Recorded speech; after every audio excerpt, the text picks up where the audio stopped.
आवाज़ और तस्वीर की दुनिया के दोस्तों, अस्सलाम वालेकुम। आज की जो हमारी मंजिल है वो ज़िला बाग आज़ाद कश्मीर का खूबसूरत और तारीख़ी मकाम दीर कोट है। हम अभी मौजूद हैं इस्लामाबाद में।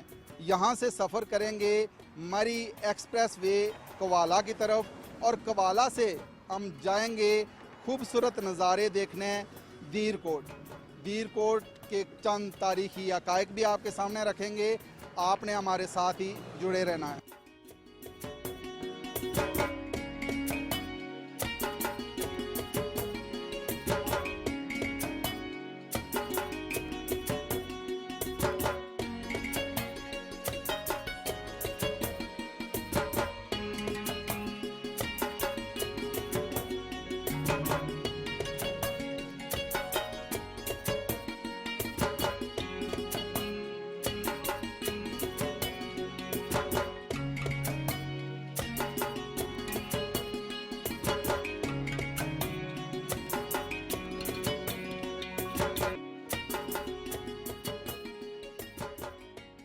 इस्लामाबाद से बजरिया एक्सप्रेस हाईवे मरी से सफ़र करते हुए कवाला तारीखी मुकाम पर पहुंचकर पहाड़ों के दामन से बहते दरिया का हसीन नज़ारा किया जा सकता है।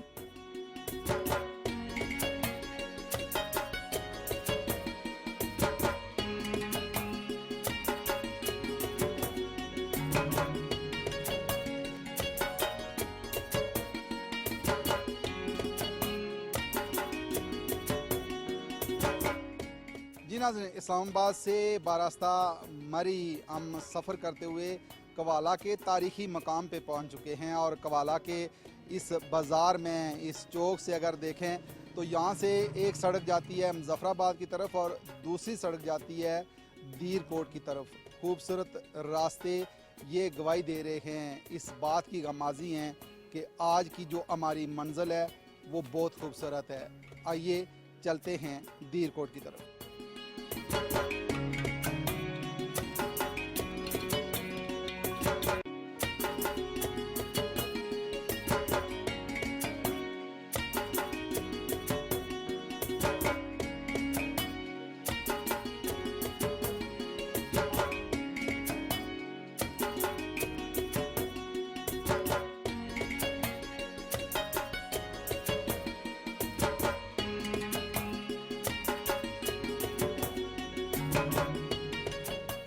दीर कोट तक खूबसूरत सड़क और नज़ारे देखने वालों पे एक सहर तारी कर देते हैं।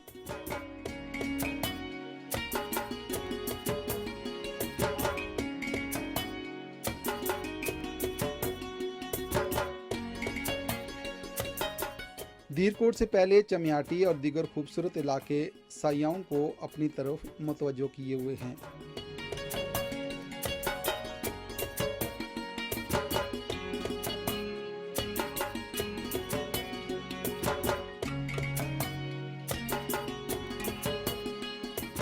दीर कोट की अपनी अलग शनाख्त है।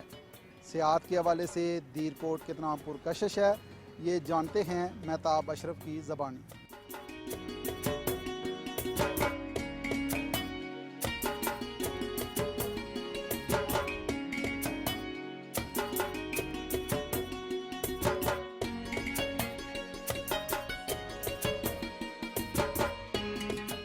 दीर कोट आज़ाद कश्मीर का वो खूबसूरत सियाहती मकाम है जो मुज़फ़्फ़राबाद डिवीज़न और पुंछ डिवीज़न के संगम पे है और 7 अजला का ये संगम बनता है जहाँ पे मैं मौजूद हूँ। ये तारीख़ी एतबार से बड़ा अहम इलाका है। यहाँ 1947 में जो तहरीक आज़ादी कश्मीर के हवाले से यहाँ के मुजाहिदीन ने डोगरा महाराजा के ख़िलाफ़ बगावत की और जद्दोजहद का आगाज़ किया और ये वो इलाका है कि जो नुक्ता आगाज़ कहलाता है तहरीक आज़ादी कश्मीर में। फिर अगर देखें तो ये दीर कोट का ही इलाका है जहाँ पे थाने को आग लगाकर यहाँ से उस तहरीक को महमेज़ दी गई थी। इस इलाके की एक अहम बात यह है कि यहाँ पे इक़्तिदार भी बहुत अरसे तक रहा और यहाँ से मुंतखब होने वाले जो नुमाइंदगान हैं वो वज़ारत उज़्मा और उसके साथ साथ सदर आज़ाद कश्मीर के ओहदों पर भी फाइज रहे। ये इलाका इस एतबार से बड़ा एम है कि जो जहाँ दिफाई नुक्ता नज़र से बड़ा अहमियत का अमल रहा, वहाँ टूरिज़म के हवाले से भी ये बहुत अहम इलाका है और ये इस्लामाबाद से 130 किलोमीटर के फासले पे वाक़ है।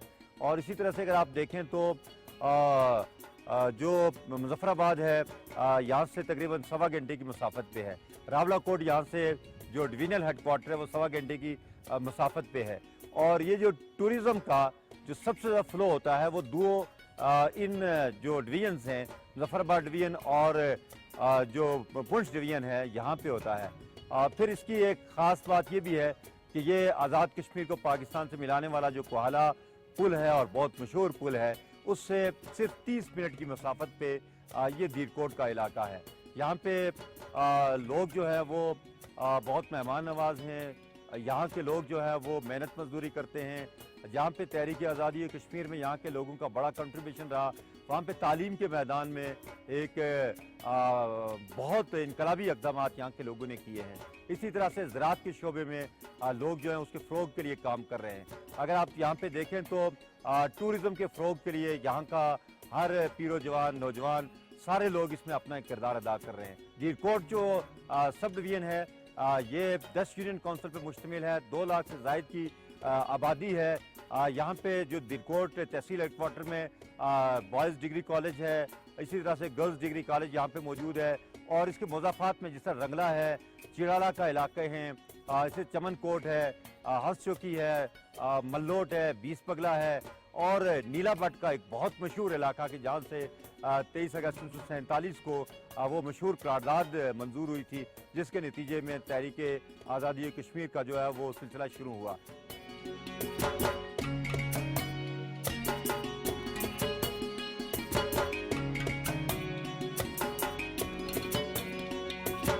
दीरकोट तारीख के एतबार से हमेशा ही नुमायाँ रहा है। दीरकोट के नवाई इलाके नीला भट्ट का तारीखी मकाम है, जहाँ 23 अगस्त 1947 को मुजाहिद अव्वल सरदार अब्दुल कयूम खान की क़ियादत में डोगरा के खिलाफ लोग जमा हुए और यहाँ पहली गोली चलाकर जिहाद कश्मीर का आगाज़ किया गया। मुजाहिद अव्वल सरदार अब्दुल कयूम खान का शुमार कश्मीर के नामवर सियासतदानों में होता है। आप सदर आज़ाद कश्मीर और वज़ीर आज़म आज़ाद कश्मीर के ओहदों पर भी फाइज रह चुके हैं।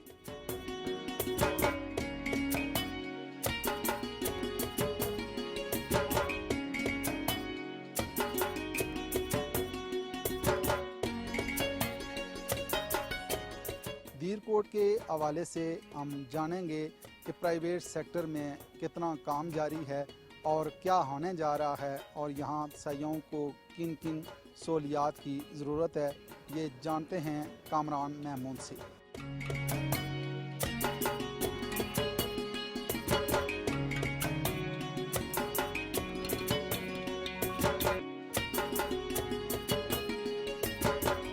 यहाँ आके आपको नेचर ब्यूटी व्यू यहाँ से होते हुए आपको गंगा चोटी बाग और पीर पंजाल के पहाड़ तक भी नज़र आते हैं। बहुत अच्छा व्यू है, हाइकिंग ट्रैक्स हैं। हमारे पास ऐसे रूम्स भी हैं कि आपको रूम के अंदर बेड से होके आपको पहाड़ों का जो है ना वो पहाड़ नज़र आते हैं, नेचर नज़र आती है, ग्रीनरी, जो कि एक बाहर से आने वाले एक टूरिस्ट को, एक मेहमान को, एक हमारे जो गेस्ट आता है उनके लिए जो यहाँ पे आके एक्टिविटीज़ हैं। उसके बाद फिर फूड हर तरह का यहाँ पे अवेलेबल है। उसके बाद जो चीज़ है कि बेसिकली इस तरह के अगर होटल्स और भी बन जाएं, इस तरह की अगर और भी कोई लोकेशन बेसिकली कश्मीर में अगर टूरिज़म को प्रमोट किया जाए तो उसके लिए प्राइवेट सेक्टर का बड़ा रोल है। आप ये समझ लें कि यहाँ पे ये होटल्स इस तरह के और बन जाएं तो मज़ीद आप समझ लीजिए दीरकोट बाग में बाहर से लोग, बाहर से ममालिक से लोग भी आके यहाँ पे 2-2 4-4 नाइट स्टे करें और वो करना चाह रहे हैं। तो इसमें बस जो एक रिक्वेस्ट है, जो हमारी गवर्नमेंट है, हमारे जो टूरिज़म से रिलेटेड लोग हैं, उनसे ये रिक्वेस्ट है कि कश्मीर में टूरिज़म को प्रमोट करने के लिए इंफ्रास्ट्रक्चर का बेहतर होना बहुत ज़रूरी है। अल्हम्दुलिल्लाह कश्मीर हमारा पूरा मन है, हमारी गाड़ियाँ सेव हैं, हमारे लोग, किसी को कोई इशू हो जाता है तो वो उस वक्त तक उस लोगों के साथ रहते हैं कि जब तक उनको किसी सेफ साइड, किसी सेफ जगह तक वो पहुँचा ना लें। तो बस लास्ट में मैं यही कहना चाहूँगा कि तो जेन्युइनली तरीके से और इस पे इम्प्लीमेंट करते हुए गवर्नमेंट से मेरी ये लास्ट टाइम पे रिक्वेस्ट है कि आप अपनी यूथ के लिए सोचें, आप अपनी यंग जनरेशन के लिए सोचें, ये लोग कहाँ जाएंगे। ये लोग जो यंग जनरेशन है इनके लिए अगर टूरिज़्म पे काम किया जाए, टूरिज़्म पे फोकस किया जाए, प्राइवेट सेक्टर के साथ मिल के काम किया जाए, तो यहाँ से ही यहीं हमारे इसी जगह से यंग जनरेशन की, ये यूथ के लिए बहुत सी जॉब्स क्रिएट हो सकती हैं।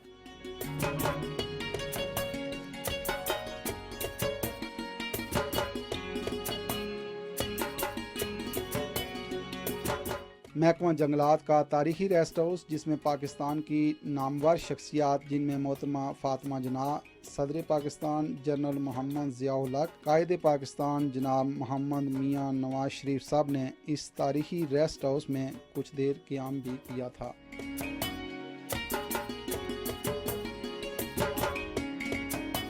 ये जो रेस्ट हाउस है 1960 में ये कायम हुआ और उस वक्त आज़ाद कश्मीर में सबसे खूबसूरत जो रेस्ट हाउस है ये दीरकोट का, ये आप सामने देख सकते हैं।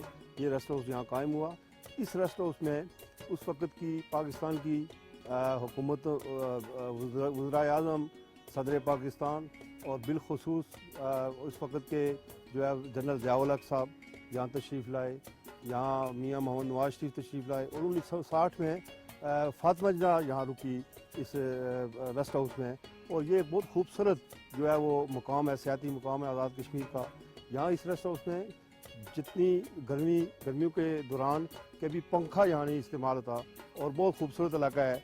तो मैं समझता हूँ ये हमारे लिए बहुत ही सियाती मुकाम जो है वो इस इलाके के लिए खूबसूरत और बेहतरीन जगह जो है वो यहाँ कायम है। इसके लिए, इसकी बेहतरी के लिए हम हुकूमत आज़ाद कश्मीर से ये मुतालबा भी करते हैं कि इसकी बेहतरी के लिए कोई इक़दाम किए जाएँ।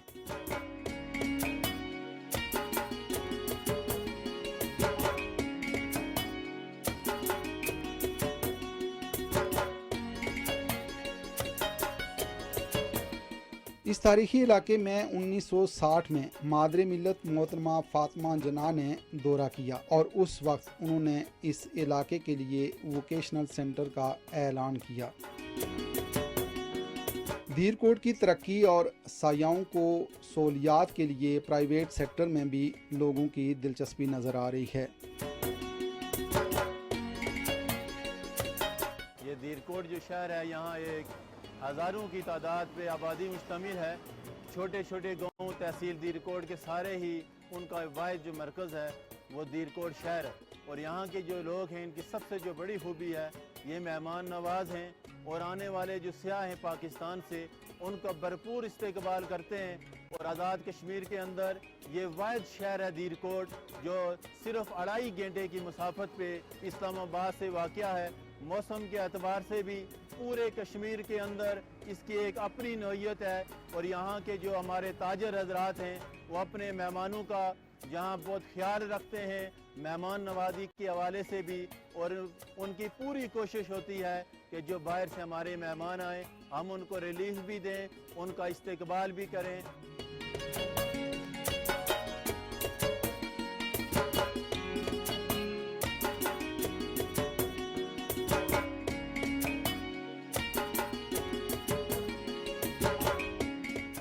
ये तहसील हेडक्वार्टर है और ये इस बाज़ार में 2500 शॉप्स हैं, 2500 शॉप्स हैं। और इस्लामाबाद से सबसे नज़दीक होने की वजह से इसके नज़दीक जो सबसे टूरिज़म के मुख्तलिफ एरियाज़ हैं और यहाँ पे सबसे ज़्यादा यहाँ के लोग, कम्युनिटी और यहाँ के ताजर जो टूरिस्ट को मोटिवेट करते हैं और उनको सहूलत मुहैया करते हैं। दीरकोट जो खूबसूरती में अपनी मिसाल आप है, लेकिन सेहत के हवाले से तहसील हेडक्वार्टर अस्पताल की बिल्डिंग तो मौजूद है मगर डॉक्टर्स ना आने की वजह से इस पूरे अस्पताल को एक डिस्पेंसर चला रहा है।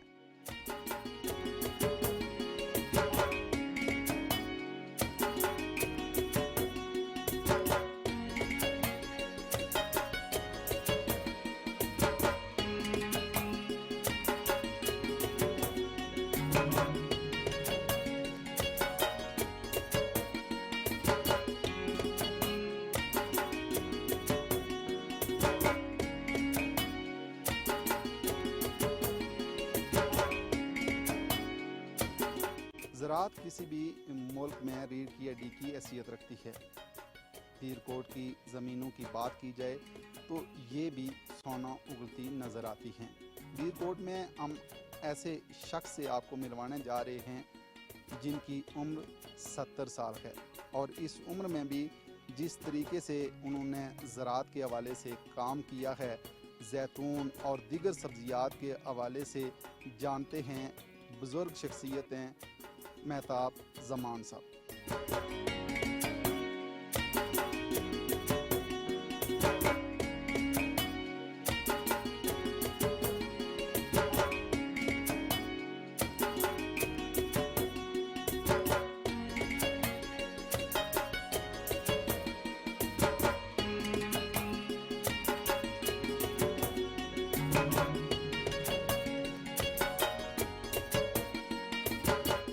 ये पालक इस साल हमने काश्त की है, क्योंकि मौसम साथ नहीं दिया, लेकिन फिर भी काश्त की है।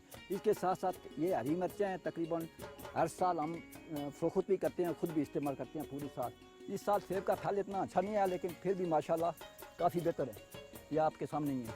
ये केलों का भी कुछ हम बाग लगाया हुआ है, तकरीबन 100-150 दरख्त है मेरे पास। तो ये भी हम ज़रूर घर पे भी इस्तेमाल करते हैं और फरोख्त भी करते हैं। तो ये भी हमारे इलाके में बहुत अच्छे होते हैं। 2-3 फसल ये इसके आते हैं सीज़न में तकरीबन। ये हम देसी खीरे लगाते हैं जो अपने ज़रूरत के मुताबिक भी इस्तेमाल करते हैं और बाज़ार में फरोख्त भी करते हैं। ये देसी नींबू है, ये इसके कलमकारी भी होती है और इसके दरख्त भी लगाते हैं। ये हम एक बीज लगाते हैं सदाबहार का पौधा लगाकर, ये एक दफ़ा लगा दें सारी ज़िंदगी ये ख़त्म नहीं होता है, सर्दियों में भी हरा रहता है।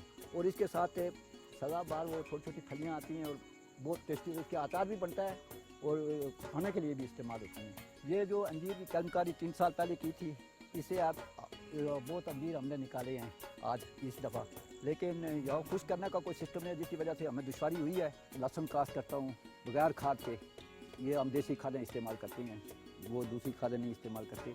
ये तकरीबन हर साल मैं फरोख्त करता हूँ, काफ़ी ज़्यादा है, यानी कि पिछली दफ़ा हमारा काफ़ी 50-60 मन से ज़्यादा हुआ था, इस साल भी काफ़ी हुआ है, काफ़ी ज़्यादा। तो इसके साथ साथ ये जैतून आपके सामने है, ये तकरीबन 150 से 200 पौधा मेरे पास है। और ये हम इस दफ़ा इसका तेल शेल निकालेंगे। ये कलमकारी में खुद काम करता हूँ, ये देसी दुबरी हम इसको कहते हैं अपनी ज़ुबान में। तो ये हम काफ़ी जगह पे लगा देते हैं और लोगों को भी फरोख्त करते हैं और ख़ुद भी इस्तेमाल करते हैं पूरा साल। ये पिछली साल मैंने बादाम की कलमकारी की थी, हाड़ी के ऊपर लगाई है कलम। ये भी आपके सामने 6 महीने में कितनी कुछ चली गई है। तो इंशाल्लाह और भी काफ़ी जगहों पे लगाई हुई है। मुख्तलिफ तजर्बे करें, इंशाल्लाह हमारे बच्चे के बाद आगे पीछे जा रहे हैं, उनकी ज़रूरत ही नहीं है जाने की। यहाँ बहुत 25 से 30 लाख रुपये मैं साल का कमाता हूँ इसी ज़मीन से।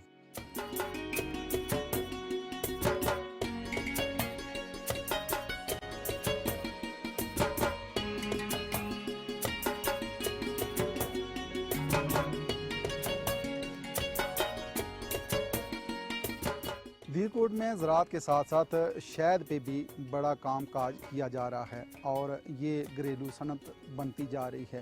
धीरकोट में जिस तेज़ी से शहद के हवाले से काम किया जा रहा है और मुख्तलिफ बॉक्सेस बना के मक्खियों की परवरिश की जा रही है, इस हवाले से जानते हैं शकील अहमद से।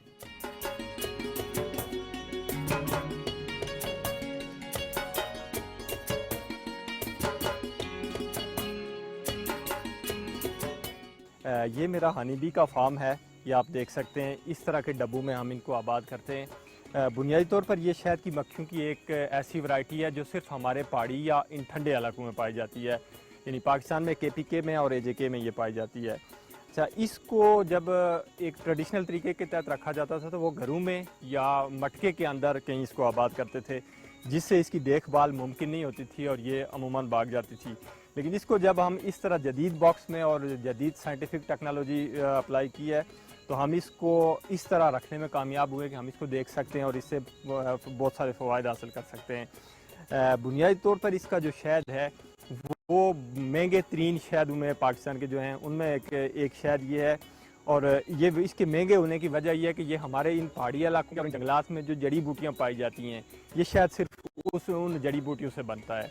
और उस वक्त चूँकि सर्दी होती है, जब इसके शहद बनने का सीज़न होता है, तो इस किस्म के अलावा दीगर जो यूरोपी या फार्मी मक्खियाँ वो नहीं बना सकती हमारे इस माहौल में। तो इसकी वजह से हमारे इस शहद की बहुत अफादियत है बहुत अहमियत है और बहुत ज़्यादा महंगे दामों हम इसको सेल करके अच्छे से अपने ज़रा इनकम में इजाफा कर लेते हैं।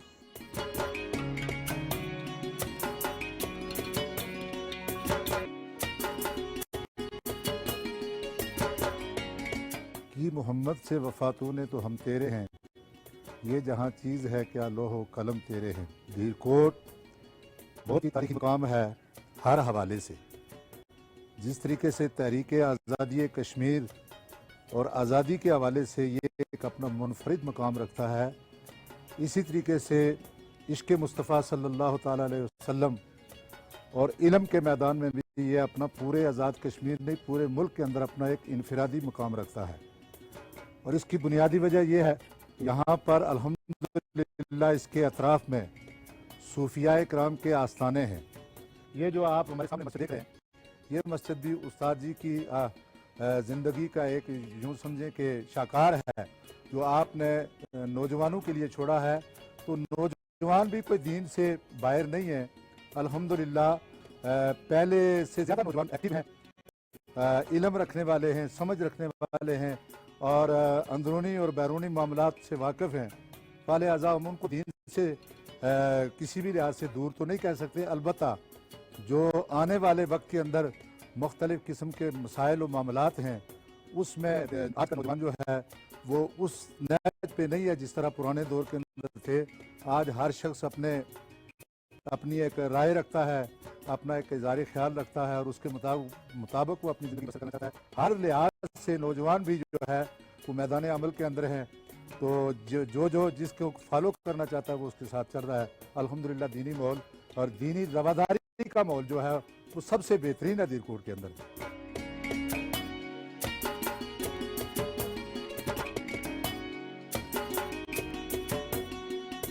धीरकोट के इन खूबसूरत इलाकों को एक्सप्लोर करने के लिए हाइकर्स और बाइकर्स का भी बड़ा हो रहा है। आज हम मिलवाने जा रहे हैं मोहम्मद अली जावेद से, जो आपको बताएंगे कि किस तरीके से उन्होंने इन खूबसूरत इलाकों को आपके सामने एक्सप्लोर किया है।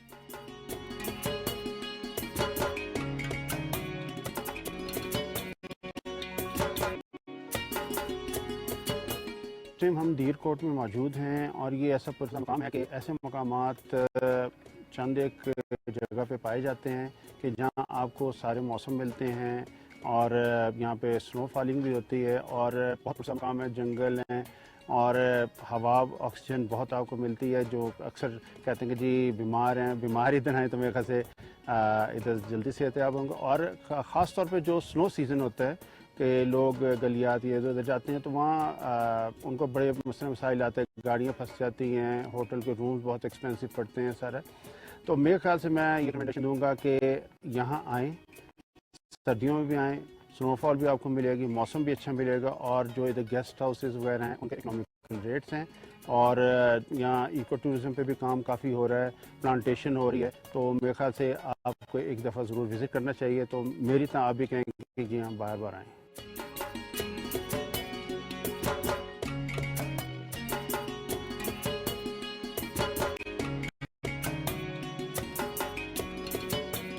नाज़रीन, धीरकोट के हवाले से तारीखी हक़ाइक़ भी आपने जाने और सेहत के हवाले से धीरकोट कितना पुरकशिश है, यहाँ कितना काम करने की ज़रूरत है, कितने खूबसूरत इलाके हैं और ये पुरकशिश नज़ारे आपके भी मुंतज़र हैं। आप भी आएँ, धीरकोट के खूबसूरत नज़ारों से महजूज़ हों। इसी के साथ ही राशिद याकूब ख़ान को धीरकोट ज़िला बाग आज़ाद कश्मीर से दीजिए इजाज़त। अल्लाह ने के बाद।